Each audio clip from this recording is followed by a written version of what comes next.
Bueno, pues soy Rubén Gude, portavoz de Podemos Ciudad Real, y tenemos hoy aquí al exteniente Luis Gonzalo Segura, que viene a presentar el segundo libro denunciando las malas prácticas, la corrupción de la cúpula militar. Entonces voy a dejar que hable él y nos cuente también un poquito el por qué viene aquí a Ciudad Real, qué es lo que nos va a contar y en qué va a consistir un poquito el acto.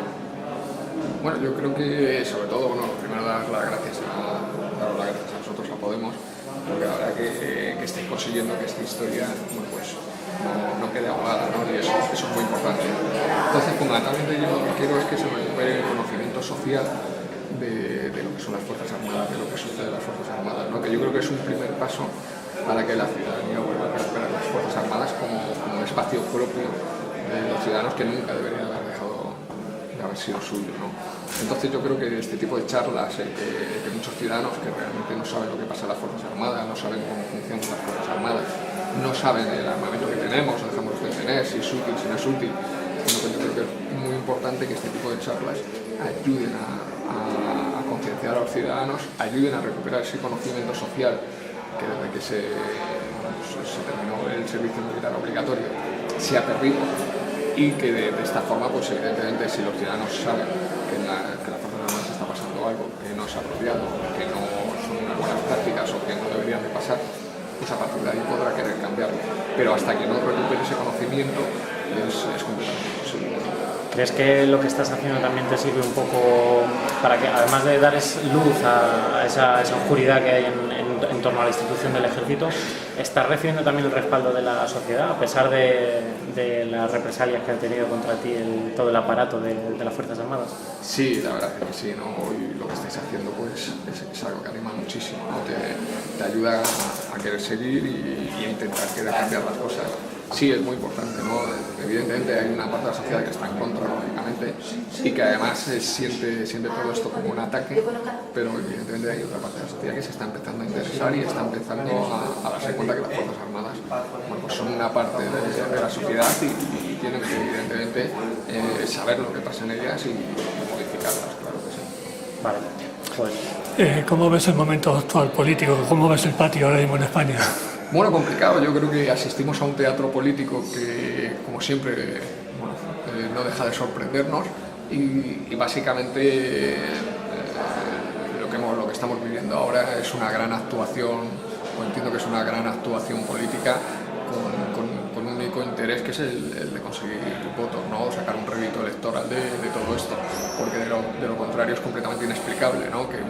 Que dos partidos se presenten en minoría a intentar ser presidente, cuando saben además que tienen el rechazo de la mayoría de las fuerzas del Congreso. Bueno, pues desde luego solo puede deberse a ese tipo de operación. Eso, o hay algo que el resto de los ciudadanos no sabemos y que a lo mejor puede ser que en el último momento nos llevemos una sorpresa, pero si no hay sorpresa, desde luego todo esto es un gran teatro, ¿no? El que se presentara en las elecciones últimas un militar, el ESGMAT, chocaría un poco con lo que hace 15 o 20 años se pensaría de que un militar estuviera cerca de Podemos. Sería una ideología totalmente contraria, me imagino. ¿Cómo lo ves? No, yo creo que al contrario, me parece que es un gran paso, que es un punto muy importante el que un partido como Podemos pues haya presentado un militar, haya presentado un guardia civil. También, sí. Intentando demostrar que tanto la Guardia Civil como las Fuerzas Armadas son suyas, pero son suyas como son de toda la sociedad, ¿no? Entonces, yo creo que es muy importante para romper un poco, efectivamente, ¿no? Romper un poco con esa idea que tenemos de esa anomalía que vivimos en España, y que las Fuerzas Armadas parece que solo son de un ámbito ideológico y las Fuerzas Armadas son de toda la sociedad, ¿no? Te iba a hacer una última pregunta. En la década de la transición, hace unos años, el tema de la objeción de conciencia, los antimilitaristas, los antibelicistas, eso hay que verlo ahora de un modo distinto, conociendo a gente como vosotros. Bueno, yo creo que efectivamente que tenemos que hacer toda la sociedad una revisión por completo de lo que son las Fuerzas Armadas, de para qué queremos las Fuerzas Armadas y de nuestro posicionamiento con respecto a las Fuerzas Armadas. Yo entiendo que evidentemente en la sociedad ha tenido una relación muy compleja con las Fuerzas Armadas, entre otras cosas porque estas han dado ni más ni menos que más de 50 golpes de Estado en los últimos 200 años. Han sido órganos de represión durante el franquismo han sido un órgano que ha amenazado permanentemente a la democracia durante sus primeros 15 años, han sido un órgano que incluso ha participado de la organización de grupos terroristas, lo cual yo creo que es bastante fuerte. Y claro, evidentemente es normal que haya un sector de la ciudadanía que perciba a las Fuerzas Armadas como una amenaza o como un ente rival o contrario, y creo que eso hay que cambiarlo, ¿no? Las Fuerzas Armadas deben de ser de todo, debemos de tener en las Fuerzas Armadas una ideología plural, de izquierda, de derecha, de centro, y bueno, desde ese punto de vista yo creo que este es un paso muy importante de Podemos, en el sentido de que hay una gran parte de la izquierda que le dio la espalda a las Fuerzas Armadas, y eso yo creo que está cambiando, y eso me parece que es un paso muy importante, ¿no?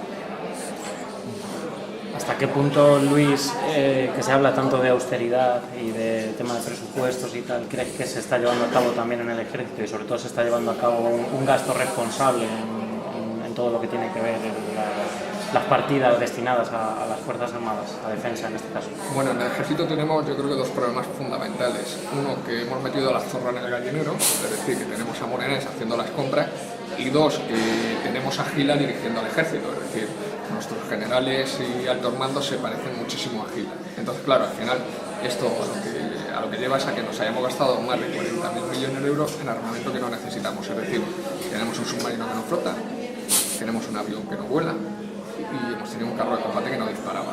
Entonces, evidentemente, eso es un auténtico disparate. Creo que, evidentemente, en la medida en la que consigamos introducir la ilustración de las Fuerzas Armadas, es decir, la lógica separación de poderes que no existe porque las Fuerzas Armadas funcionan como un Estado dentro del Estado. En la medida en la que en las Fuerzas Armadas haya una justicia independiente, haya una fiscalización independiente y haya una policía, en este caso la Guardia Civil, independiente, es decir, desmilitarizada, pues evidentemente conseguiremos que todo esto cambie. Mientras tanto, la factura la vamos a pagar todos los ciudadanos. Por eso es tan importante que esos ciudadanos que han dado la espalda a las Fuerzas Armadas empiecen a fiscalizarla, empiecen a mirar y a decir, no, esto no me gusta, esto hay que cambiarlo, porque evidentemente hasta que eso no pase no va a haber un cambio real en las Fuerzas Armadas, ¿no? Bueno, yo es que como no te he cogido el arranque, me gustaría que me contaras un poco en qué va a consistir el acto y qué es lo que vas a compartir con la gente que asista. Sí, sobre todo el acto suele ser, yo dejo que la gente me pregunte, porque bueno, si llevásemos el acto a un punto concreto, yo creo que podríamos estar aquí hablando de lo que pasa en las Fuerzas Armadas horas y horas y horas, ¿no? Entonces al final, bueno, pues en función de en cada sitio donde vas, pues suele haber unos ciertos intereses y en general yo lo que quiero es que, bueno, pues que la gente pregunte por el armamento, que se pregunte por la geopolítica, por lo que está pasando con el Estado Islámico, que se pregunte por la democratización o no democratización o situación, el punto actual de las Fuerzas Armadas, y bueno, que yo contribuya de alguna forma a que el ciudadano que venga, bueno, pues se haga una idea de lo que yo pienso de las Fuerzas Armadas, y a partir de ahí yo creo que, bueno, que lo que debe de ser es crítico, contrastar lo que yo le estoy diciendo y bueno, informarse de un mundo que a día de hoy, por desgracia, es muy desconocido, ¿no? Y respecto a lo que comentabas, ¿en qué medida se puede compatibilizar esta democratización de las Fuerzas Armadas con un cuerpo en el que el orden y el mando es evidente, ¿no? Y hay una oligarquía, una estructura de mando muy clara, ¿no? ¿Cómo se puede compatibilizar? Bueno, yo creo que es muy sencillo. Además, en este aspecto hemos vivido muy engañados, porque en España, por desgracia, la mayoría de los medios de comunicación están claramente ligados a las clases dirigentes y nos mandan permanentemente un mensaje. Y el mensaje que nos han mandado en cuanto a las Fuerzas Armadas, por ejemplo, que efectivamente necesitamos unas condiciones especiales, una disciplina especial, pero claro, al final uno piensa y dice, bueno, los militares necesitamos más disciplina que la Policía Municipal, que la Policía Nacional. Yo creo que no, siguen siendo un cuerpo jerarquizado. O es que estamos hablando cuando hablamos de la Policía Nacional o de la Policía Municipal, hablamos de cuerpos caóticos. No. ¿Necesitamos más disciplina que un hospital? Evidentemente no. En un hospital se necesita una disciplina para que funcione. Evidentemente, en toda institución se necesita una herramienta disciplinaria para que funcione. Ahora bien, ¿es necesario mantener el concepto de disciplina decimonónico que hay en las Fuerzas Armadas? ¿O necesitamos un concepto de disciplina del siglo XXI? Pues evidentemente los hospitales funcionan sin que se arreste a nadie. Y cuando alguien no funciona hay unas herramientas para hacer que esas personas vuelvan a funcionar o se las expulse del sistema. Pero no necesitas arrestar a nadie, ni castigarle, ni meterle en un calabozo. Eso ya es completamente surrealista. Y por otro lado, evidentemente, podemos ser un cuerpo especial, pero no somos más especial que cualquier otro sector de la población. Es decir, un militar no es más especial que un cirujano, que un enfermero, que un bombero. Evidentemente tenemos nuestras particularidades, pero por lo demás no necesitamos absolutamente ningún tipo de restricción en cuanto a nuestros derechos y en cuanto a nuestras libertades, y menos en un mundo en el que, por ejemplo, la mayoría del armamento está en Wikipedia. Es decir, tú miras y quieres saber todo el armamento que tienen las Fuerzas Armadas y lo puedes ver en Internet.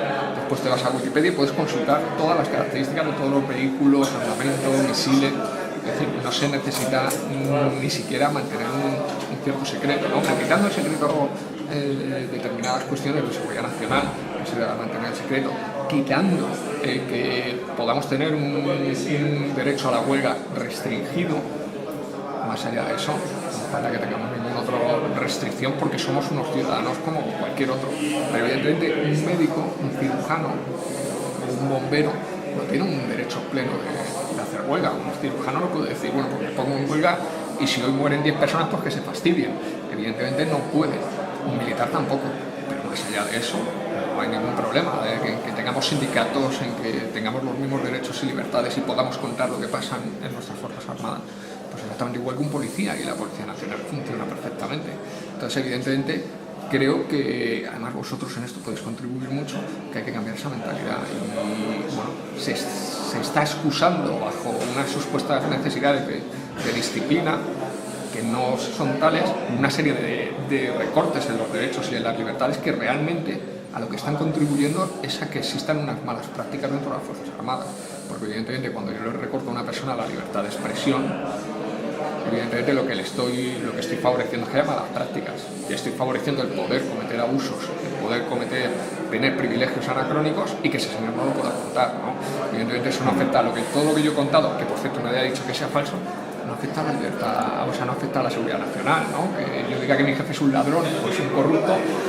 Pero personalmente, tú que has vivido, digamos, el encabezar la crítica en un entorno tan restrictivo y tan coercitivo como el militar, ¿cómo se vive? No sé si has sentido muchas presiones y ¿cómo ha sido esto personalmente? Muy complejo, ¿no? He estado 139 días encerrado, 22 en huelga de hambre, me han escupido, me han insultado. Es muy complejo además porque tenemos un déficit, primero democrático, muy importante en nuestra sociedad, yo creo que es evidente, y además tenemos un déficit educativo y cultural también evidente. Es que en España se leen 5 libros al año de media, y hay un 35% de los españoles que no leen nunca, nadie lo reconoce. Entonces, evidentemente tienes un problema. Cuando en Finlandia se leen 47 libros al año, pues evidentemente un finlandés tiene muchísimas más herramientas para defenderse de según qué doctrinas o según qué comentarios, o de saber si lo que le están diciendo es cierto o no. Normalmente el español, con esos niveles tan bajos de lectura, no tiene prácticamente ninguna herramienta con la que defenderse de muchas noticias que salen en los medios de comunicación. Entonces, por desgracia, muchas veces cuando le intentas explicar a un soldado que le están engañando, te encuentras con que ese soldado es muy fácil de manipular por parte de los altos mandos, ¿no? Y normalmente además se suelen utilizar lo que se ha utilizado siempre, ¿no? La bandera, el himno, el enemigo exterior, que hay que crearlo, el enemigo interior, que también, que si no existe lo crea, ¿no? Entonces, bueno, pues, evidentemente con esa industria del miedo, bueno, pues es muy fácil controlar a las personas. Y si esas personas no leen, pues es imposible, que es muy difícil conseguir que se puedan defender. Entonces, al final todo esto también tiene una parte didáctica muy importante, ¿no? Que a lo mejor no llega a los soldados, pero que debe llegar por lo menos a los ciudadanos. Una última pregunta que te quiero hacer muy breve, en plan telegrama. ¿Cómo nació ISIS y cómo acabarías con ISIS? Wow, eso lo voy a intentar contar ahí. Pero bueno, ya tenemos noticias muy claras de cuál ha sido la financiación del Estado Islámico. Y bueno, en eso solo voy a hacer. Luego si estamos en la charla, creo que es un tema muy interesante, sería para hablar, pero bueno, basta un par de pinceladas, ¿no? La primera es que esos señores tan malos, los mujahidines, que eran tan malos, malísimos, bueno, pues fueron recibidos por Ronald Reagan en los años 80 y hay fotografías al respecto. Eran esos señores a los que se les dedicó la película de Rambo 3 porque eran los luchadores de la libertad. Y esos señores después se convirtieron en los malos malísimos de toda esta película porque había que terminar con ellos como fuera bien. Pues, y esto se puede ver en internet sin ningún problema porque ha salido publicado. Ha habido protestas en Israel porque habido muchos israelitas que no han comprendido que Israel esté apoyando a los rebeldes moderados sirios cuando la mayoría de ellos están vinculados como Al-Qaeda. ¿Qué es lo que sucede? Que ahora resulta que los rebeldes moderados sirios, que no son del Estado Islámico, sino que son Al-Qaeda, muchos de ellos, bueno, pues resulta que son los buenos de la película y son esos grupos a los que Estados Unidos, a los que Arabia Saudí, a los que Turquía, a los que Israel está apoyando financieramente, está apoyando militarmente, está apoyando incluso con armamento. Claro, esto es delirante, pero estos señores no eran los malos de hace 15 años y ahora les estamos armando. Completamente delirante, ¿no? Aparte de que evidentemente el Estado Islámico ha sido armado por quien ha sido armado, ¿no? Especialmente por Estados Unidos, por Israel y por la monarquía del Golfo y por Turquía, ¿no? Esto es algo que no te lo diga yo, lo ha llegado a decir 2 ministros alemanes, no 1, 2, ¿no? Entonces, bueno, es algo que está bastante demostrado, ¿no? Gracias.